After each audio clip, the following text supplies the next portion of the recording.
Hello student, आप लोग का स्वागत है सीएसएन स्टडी में। और आप लोग देख रहे हैं जो जैक की ओर से कक्षा 8 का गणित का एग्जाम हुआ, उसके हम लोग क्वेश्चन को सॉल्व करने वाले हैं। यानी कि जितने भी क्वेश्चन है उसके सारे के सारे आंसर को बताने वाले हैं और आपका कितना आया था आंसर वो भी मिला सकते हैं। तो चलिए हम लोग वीडियो को देर ना करते हुए स्टार्ट करते हैं। तो सबसे पहले ये बताना चाहते हैं, इसको मिलाने के बाद आपका कितना सही हुआ है उत्तर और कैसे बनाए थे, आप जरूर कमेंट बॉक्स में कमेंट कर दीजिएगा। तो चलिए नेक्स्ट हम लोग पहले क्वेश्चन देखते हैं कि क्या है। देखिए इसमें तो पहला कहा गया था आपके लिए 1 से 8 में 6 क्वेश्चन बनाने के लिए, और 9 से 13 में 4 प्रश्न बनाने के लिए, 14 से 18 में 3 प्रश्न बनाने के लिए कहा गया था, और 19 से 22 में 2 प्रश्न बनाने के लिए कहा गया था, और 23 से 24 के प्रश्न में 1 प्रश्न कहा गया था।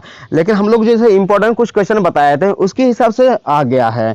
तो हमारे चैनल में बने रहिए ताकि आप लोग को जो इंपॉर्टेंट जानकारी है, इंपॉर्टेंट क्वेश्चन है वो बताएंगे। ठीक है, तो सबसे पहले हमारे पास क्वेश्चन जो है इसका आंसर मिला लेते हैं। 3a² b माइनस 6ab को 3ab से भाग दीजिए। तो इसका आंसर क्या होगा, तो चलिए जानते हैं और कैसे बनाते हैं, चलिए देख लेते हैं। तो सबसे पहले हम लोग 3a² b माइनस 6ab को 3ab को भाग देने से क्या हो जाता है। तो देखिए पहले हम लोग 3a² b माइनस 6ab बटे 3ab, तो यहाँ पर 3ab देखिए 3ab क्या है, यहाँ पर कॉमन है तो 3ab कॉमन हो गया, तो a यहाँ पर क्या हो जाएगा, बचेगा यहाँ पर कितना 3 दूगनी 6, मतलब 2 यहाँ पर बचेगा, a भी तो कॉमन में है इसीलिए 3ab कट जाएगा, a-2 आंसर होगा 1 का। ठीक है, आप लोग का a-2 आंसर आया है तो बहुत ही अच्छा है। नेक्स्ट क्वेश्चन क्या था, चलिए देख लेते हैं कि नेक्स्ट क्वेश्चन हमारे पास है कि 50 आमों के समूह में 60% आम बिल्कुल पके हैं। कितना, 50 आम, कितना टोटल आम कितना है 50 आम, और 60% आम बिल्कुल पके हैं। बिना पके हुए आमों की संख्या ज्ञात कीजिए। तो सबसे पहले हम लोग चलिए जानते हैं इसका आंसर। तो इसका आंसर हो जाएगा आपके लिए, देखिए पके हुए आमों की संख्या, पके हुए कितने परसेंट है, पके हुए हो जाएगा 50, यानी कि 50 टोटल आम कितना हमारे पास 50 कितने परसेंट 60% पके हुए हैं ना, 50 का 60% निकालेंगे 30 आम पके हुए हैं। तो बिना आम कितने पके हुए हैं, देखिए 30 50 टोटल कितना आम है, 50 में 30 घटा देंगे यानी कि 20 आम बिना पके हुए हैं। नेक्स्ट चलिए जानते हैं। देखिए नेक्स्ट क्वेश्चन हमारे पास है क्या कि अभाज्य गुणनखंड किसे कहते हैं, उदाहरण के साथ लिखिए। चलिए इसका आंसर देखते हैं हम लोग। देखिए अभाज्य गुणनखंड किसे कहते हैं, तो किसी संख्या को अभाज्य संख्याओं के गुणनफल के रूप में व्यक्त करने को अभाज्य गुणनखंड कहते हैं। यानी कि जैसे 36 को अभाज्य गुणनखंड के रूप में लिखेंगे कैसे, 2 गुना 2 गुना 3 गुना 3, इससे क्या कहेंगे अभाज्य, उदाहरण देने के लिए भी कहा गया था ना, तो हम लोग उदाहरण भी दे दिए। नेक्स्ट चलिए आंसर देखते हैं 4 नंबर का क्या आंसर होगा। देखिए हमारे पास 4 नंबर का क्वेश्चन है क्या, मोहन अपने कुल वेतन का 80% खर्च करने के बाद 180 रुपये बचाता है, तो प्रारंभ में उसके पास कितने रुपये थे। देखिए 9 पॉइंट से सारे आंसर आपको क्वेश्चन आए हैं, 9 पॉइंट से बहुत सारे क्वेश्चन आए हैं। जो आप लोग 9 पॉइंट के जो 9.1 9.2 9.3 जो बनाए हैं उसका हर हाल में उसका अच्छा नंबर आएगा, क्योंकि 9 पॉइंट से ज़्यादा क्वेश्चन पूछे गए हैं। तो चलिए हम लोग इसका आंसर देखते हैं कि कितना बोल रहे हैं कि कुल वेतन का 80% खर्च करने के बाद 180 रुपया बचता है, तो उसके पास कितना रुपया था ना, ये क्वेश्चन है। चलिए आंसर जानते हैं। तो मान लिए कि हम लोग कि पहले उसके पास जो राशि था x था, खर्च की गई राशि कितना 80%, मतलब कितना बचा 80, मतलब मान लिए कि 80 रुपया है, कितना जानते हैं हम लोग परसेंट मतलब 100% मानेंगे, तो 100 में कितना 80 गया तो कितना बचा, शेष राशि कितना बचा 20 रुपया। 20 रुपया किसके बराबर है, 180 रुपया, मतलब x का 20 रुपया किसके बराबर है 180 रुपया के बराबर। यानी कि x का 20/100, 100 गुना 20/100 बराबर कितना हो जाएगा 180। इसको काट देंगे, इधर कर देंगे तो कितना हो जाएगा 120/100, 100 भागा में है तो इधर क्या जाता है गुना में हो जाएगा, 20 किस में है गुना में है तो इधर जाता है तो भागा में आ जाता है। जानते ही आप लोग 20 5 कितना होता है 100, 5 से 180 गुना करेंगे 900, मतलब 900 रुपया। इसका आंसर हो गया 4 का 900 रुपये। यदि बनाए हैं तो इसका आंसर आप लोग मिला लीजिए और कैसे बनाए हैं देख लीजिए। तो चलिए नेक्स्ट हम लोग प्रश्न देखते हैं क्या है 5वां प्रश्न, कि 5 नंबर प्रश्न है हमारे पास, एक घड़ी का अंकित मूल्य 25 रुपया, देखिए कितना है 25 रुपया है। यदि इस पर 10% बट्टा दिया जाता है तो बट्टे की राशि ज्ञात किया है। तो क्या पूछा गया है कि 25 रुपया अंकित मूल्य है, ठीक है, 10% का छूट दे रहा है, तो उसका छूट की राशि कितना छूट दे रहा है वो निकालने कहा गया है। तो चलिए हम लोग निकालते हैं। देखिए घड़ी की अंकित मूल्य कितना है 2500 रुपया। बट्टे की राशि यानी कि 2500 का 10% निकालेंगे कितना होगा 2500 का मतलब 2500 में दे रहा है ना 10% छूट, तो 2500 दो गो जीरो नीचे काटे ऊपर में 2500 का दो गो जीरो नीचे ऊपर में काटे, बचा 25 गुना 10 कितना हो जाएगा 250 रुपया। यानी कि आपका यदि 250 रुपया आया है यानी कि आप सही बनाए हैं। चलिए नेक्स्ट क्वेश्चन जानते हैं हम लोग। देखिए 6 नंबर प्रश्न है क्या कि मिश्र धन का सूत्र लिखिए। मिश्र धन का सूत्र लिखने कहा गया है, तो चलिए मिश्र धन का सूत्र कैसे लिखते हैं देख लीजिए। तो मिश्र धन का सूत्र होता है मूलधन 1 प्लस दर बटे 100 ब्रैकेट में ऊपर में क्या होता है समय, ठीक है, यानी कि ऊपर में क्या होता है समय, यह मिश्र धन का सूत्र है। देखिए सारा क्वेश्चन आपके 9 पॉइंट से पूछा गया है, लेकिन आप यदि पढ़े हैं तो आपके लिए बहुत ही लाभ है, ठीक है। तो चलिए नेक्स्ट क्वेश्चन हम लोग जानते हैं।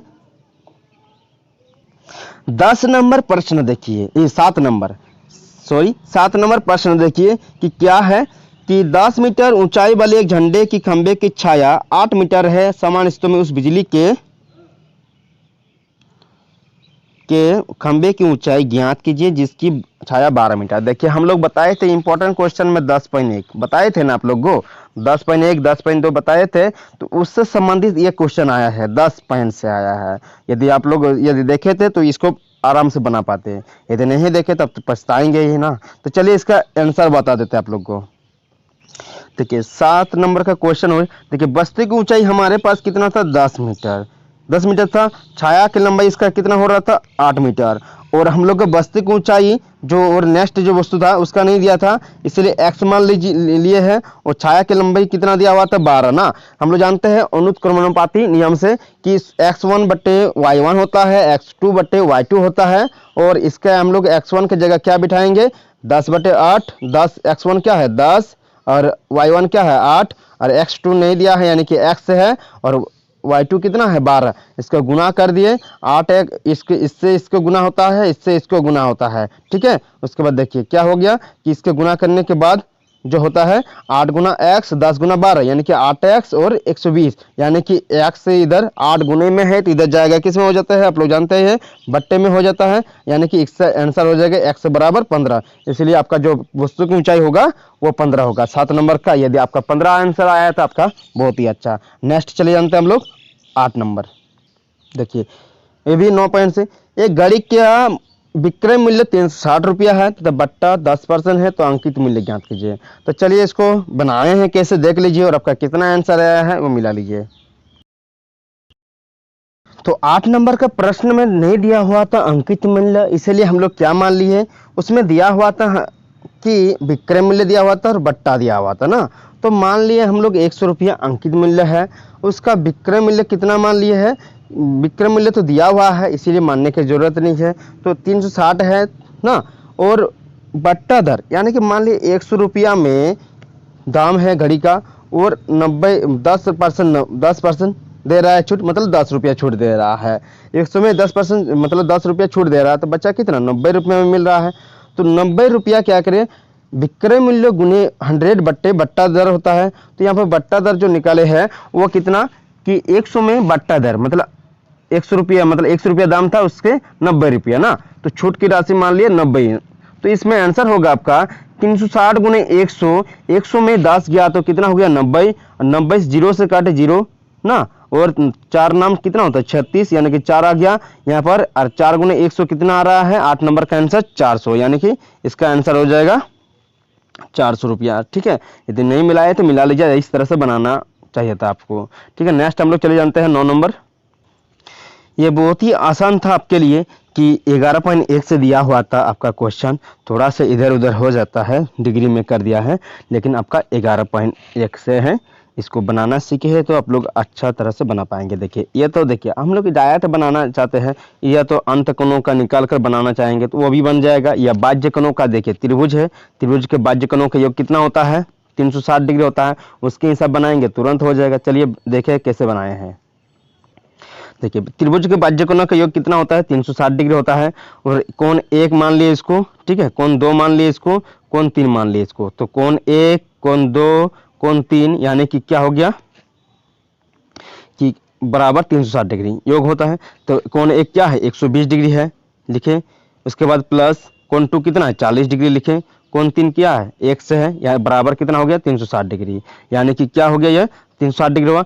360 डिग्री दोनों को जोड़े कितना हो गया 160 डिग्री, उसके बाद प्लस x बराबर 360 डिग्री, उसके बाद क्या है x इक्वल टू 360 डिग्री में 160 गया तो कितना हो गया 200 डिग्री, यानी कि x का मान कितना आ गया आपका 200 डिग्री। यदि आप 200 डिग्री आ रहा है तो आपका आंसर सही है।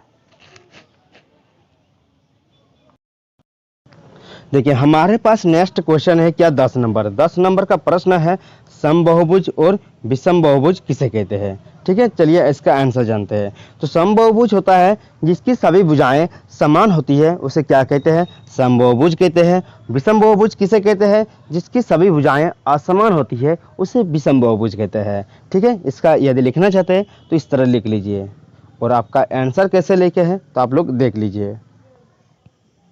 देखिए इस तरह कि समबाहुभुज यानी कि जिसकी सभी भुजाएं समान हो उसे समबाहुभुज कहते हैं, जिसकी सभी भुजाएं असमान हो उसे विषमबाहुभुज कहते हैं। नेक्स्ट हम लोग चलिए जानते हैं 12 नंबर का प्रश्न। 11 नंबर कांटा स्केल से बनेगा, इसलिए इसको नहीं बनाए, आप लोग यदि बनाए तो आपका सही आंसर होगा। ठीक है, तो नेक्स्ट क्वेश्चन क्या है 12 नंबर के वर्गांतर 20 से 30 का वर्ग चिन्ह क्या होगा।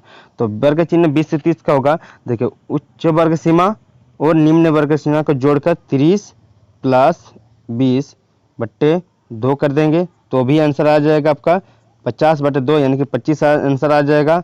या आप 20 प्लस 30 भी कर सकते हैं तो भी आपका 25 आंसर आ जाएगा। यदि 25 आंसर आ रहा है तो आपका सही है आंसर। नेक्स्ट क्या है परिसर ज्ञात करने के लिए कि संख्या 2 4 8 9 5 6 1 3 2 5 का परिसर ज्ञात करने के लिए। तो देखिए इस तरह यदि बनाए हैं तो आपको दिखाते हैं, इस तरह बनाए हैं तो आपका आंसर सही होगा। 12 का देख लीजिए, इस तरह बनाए तो सही होगा आपका। 13 नंबर का देख लीजिए थोड़ा सा, 12 नंबर का आंसर 25 होगा। ठीक है, आंसर 13 का देख लीजिए कि परिसर अधिकतम मान माइनस न्यूनतम मान। तो यहाँ पर अधिकतम मान क्या था, देखिए अधिकतम मान क्या है हमारे पास 9 है माइनस 1, यानी कि कितना होगा आंसर 8 ना। 9 में से 1 गया तो कितना 8 आंसर होगा। परिसर कितना हो जाएगा 8। ठीक है, इस तरह बनाए हैं अधिकतम मान माइनस न्यूनतम मान इक्वल टू 9 माइनस 1। अधिकतम मान कितना है 9 है और 9 और न्यूनतम मान 1 है, तो इसमें घटाएंगे कितना 8 होगा। चलिए नेक्स्ट क्वेश्चन हम लोग 14 नंबर देखते हैं कि इसको हल करने के लिए आपको कहा गया है कि 3/7 प्लस x इक्वल टू 17/7। ठीक है, तो इसको चलिए हल करके दिखाते हैं कि यदि इस तरह करें किए हैं आप लोग तो आपका आंसर सही आया है, और आप लोग इस तरह नहीं बनाए तो आपका रॉन्ग आंसर आया है। देखिए 3/7 प्लस x इक्वल टू 17/7 है, यानी कि 3/7 को इधर करेंगे तो माइनस हो जाएगा। तो x इक्वल टू देखिए 7 का लॉस करेंगे 7 ही आएगा, यानी कि 17 में 3 गया तो 14, 14 से 7 से 14 को भागा देंगे, यानी कि 2 आंसर आएगा। x का मान यदि 2 आ रहा है आपका 14 नंबर का आंसर तो आपका सही है। और इस तरह से बनाए हैं तभी आपका डायरेक्ट आंसर लिखने से भी नंबर तो उतना नहीं देगा ना। तो आपका यदि इस तरह से बनाए हैं तो आपका आंसर सही होगा, आपको सही नंबर मिलेगा। तो चलिए नेक्स्ट क्वेश्चन हम लोग देखते हैं 15 नंबर। 15 नंबर को करने कहा गया है गुणनखंड के लिए कहा गया है, तो हम लोग चलिए गुणनखंड कहते हैं। x² प्लस 8x प्लस 16 को गुणनखंड कैसे कहते हैं कि 15 नंबर का है x² प्लस 8x प्लस 16, यानी कि इसको हम देखिए इस x² 16 को गुना करेंगे कितना होगा 16x²। तो बीच को इससे तोड़ेंगे जिससे हम लोग को 16x² होगा। तो x² प्लस 4x की इसको गुना करेंगे तो 16x² होगा, और इसको जोड़ करेंगे तो 8x आ जाएगा। यानी कि यहाँ पर देखिए x इसको इसमें इसको और इसको क्या करेंगे, यानी कि इससे लेंगे x को मान लिए तो कितना बचे x प्लस 4, यहाँ पर x बचेगा, x² में x से गया तो x बचा, और x कॉमन आ गया तो यहाँ पर कितना बचा 4 बचा। यहाँ पर 4 कॉमन लेंगे, यहाँ पर कितना हो गया x बचा, और प्लस यहाँ 4 से x मतलब 16 का भागा दिए 4, यानी कि गुना करेंगे तो ही आ जाएगा। तो यहाँ पर हो रहा है x प्लस, यानी कि दोनों में से x प्लस 4 में से x प्लस 4 लिए और इसको मिलाकर x प्लस 4। यदि इस तरह x प्लस 4 x प्लस आपका आंसर आ रहा है तो आप सही गुणनखंड बनाए हैं, आपका यदि नहीं आ रहा तो आप गलत गुणनखंड बनाए हैं, तो आपका आंसर नंबर कट जाएगा। चलिए नेक्स्ट क्वेश्चन हम लोग चल जानते हैं 16 नंबर। तो 16 नंबर का क्वेश्चन का है कि 3a माइनस 9 भागा 3, यानी कि 3a माइनस 9 भागा 3 ना। तो 3 कॉमन ले लीजिए यहाँ पर ना, 3 कॉमन ले लेंगे तो कितना बचेगा, a-3 बट्टे में 3, 3 से 3 भगा देंगे यानी कि a-3 ना, इसका आंसर होगा। ठीक है, a-3। नेक्स्ट क्वेश्चन के 800 रुपये का 2 वर्ष के लिए 5% वार्षिक ब्याज की दर से ब्याज ज्ञात कीजिए। देखिए ये तो 9 पॉइंट से, जितना भी क्वेश्चन हम लोग अधिकतर देखें 9 पॉइंट से, आप यदि 9 पॉइंट को अच्छी तरह से सॉल्व किए हैं, बनाए हैं, तो आपका नंबर अच्छा आएगा। तो चलिए सबसे पहले 17 का आंसर देख लेते हैं क्या है। देखिए 17 नंबर का मूलधन हम लोग को दिया था 800 रुपया, दर कितना दिया था, 5% वार्षिक ब्याज की दर से, कितने वर्ष के लिए, 2 वर्ष के लिए। हम लोग जानते हैं साधारण ब्याज बराबर क्या होता है, मूलधन गुना दर गुना समय बटे 100, यानी कि मूलधन हमारे पास 800 है, दर कितना है 5 वार्षिक, और कितने समय के लिए, 2 वर्ष के लिए, यानी कि इसका आंसर हो जाएगा आपका 100 में 2 को 0 काटे, 800 में 2 को 0 काटे, बचा 5 दूनी 10, 10 गुना 8 यानी कि 80 रुपया। यदि 80 रुपया आ रहा है आपका आंसर 17 नंबर का, आप सही बनाए हैं। चलिए नेक्स्ट हम लोग जानते हैं 18 नंबर।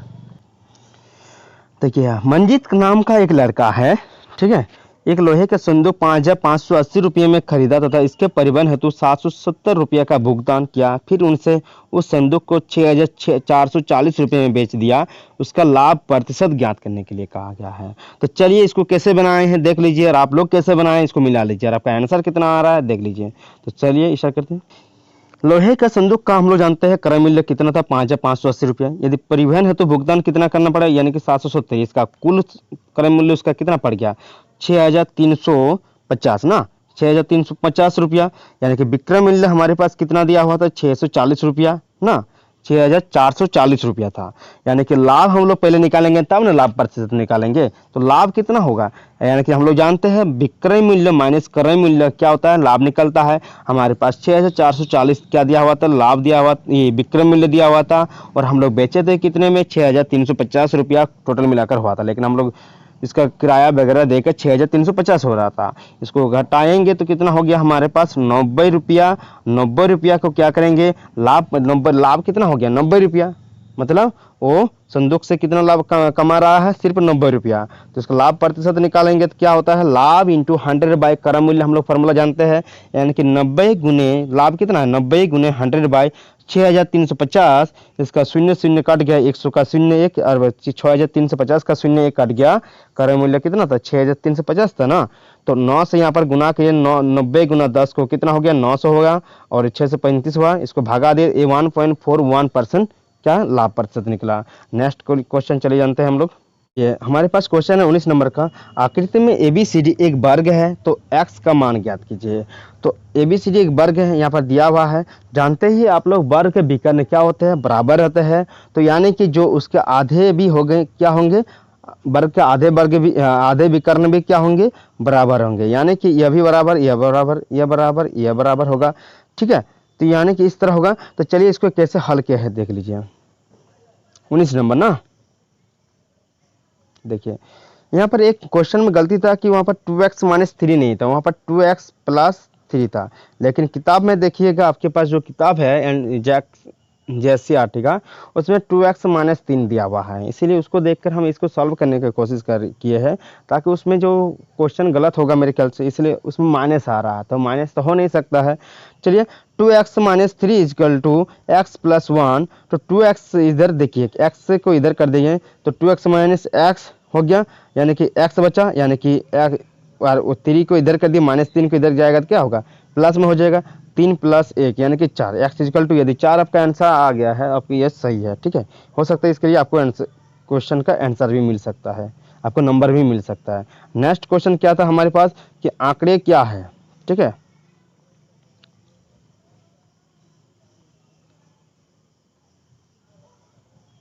देखिए 20 नंबर भी उसी तरह है।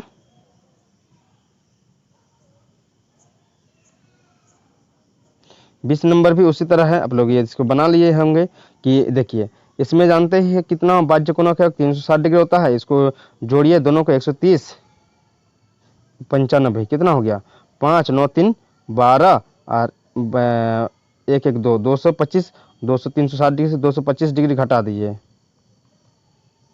5 9 3 12 1 1 2, तो इसमें कितना, 5 में 5 इससे धर गया है, तो 5 में 2 गया तो 3, और 1 मतलब 135 डिग्री आ गया। x डिग्री का मान कितना आ जाएगा इसका 135 डिग्री। ठीक है, यदि आप बनाए हैं 135 डिग्री आ गया है तो आपका आंसर सही होगा। नेक्स्ट 21 नंबर है, आंकड़े क्या है उदाहरण के साथ लिखिए। तो आंकड़े किसे कहते हैं, देखिए आंकड़े यानी कि एक निश्चित उद्देश्य से एकत्रित किए गए तत्वों या अंकों को जो संख्यात्मक या अन्य रूप में हो सकते हैं आंकड़े कहलाते हैं। ठीक है, तो स्कूल में कक्षा के हिसाब से जो उदाहरण देने के लिए कहा गया, तो स्कूल में हम लोग बता सकते हैं स्कूल में जो कक्षा के हिसाब से बच्चों की संख्या उसको क्या कहेंगे एक साथ। यदि क्लास 6 में कितना है 50 जन, ये आंकड़ा हो गया। क्लास 7 में कितना है 60 जन, ये सब क्या है। क्लास 1 में कितना है, ये सब एक क्या कर रहा है आंकड़ा ये इकट्ठा कर रहे हैं ना, कितना कितना है क्लास 1 से क्लास 10 तक, क्लास 1 से 8 तक, ये क्या है आंकड़ा यानी कि डेटा कहलाता है। ठीक है, तो नेक्स्ट क्वेश्चन हमारे पास है 22। देखिए 22 नंबर क्वेश्चन क्या है कि निम्नलिखित आंकड़ों से मिलान चिन्ह की सहायता से एक बराबरता बटन सारणी बनाए। तो आप लोग जानते हैं कि वर्ग अंतराल क्या करते हैं, बीच में मिलान चिन्ह और तीसरा क्या लिखते हैं बारंबारता, इस तरह से बनाते हैं। तो इस तरह से बना लीजिएगा आप लोग। उसके बाद मान लीजिए यहाँ पर कितना दिया हुआ है, यहाँ पर दिया हुआ है 50, 55, 52, तो आप लोग ले सकते हैं कि 50 से दिया हुआ है ना, आप लोग कितना से लेंगे कि लेंगे यहाँ पर 5 5 बड़ा है, 5 3 4, तो ये ले सकते हैं आप लेंगे कितना 0 से 50, 50 से 60, इस तरह से ले सकते हैं और आपका आंसर भी सही होगा। ठीक है, बारंबारता या ये वाला बारंबारता बटन सारणी का था, इसको बना सकते हैं इस तरह से। ठीक है, नेक्स्ट मिलते हैं हम लोग नेक्स्ट वीडियो के साथ।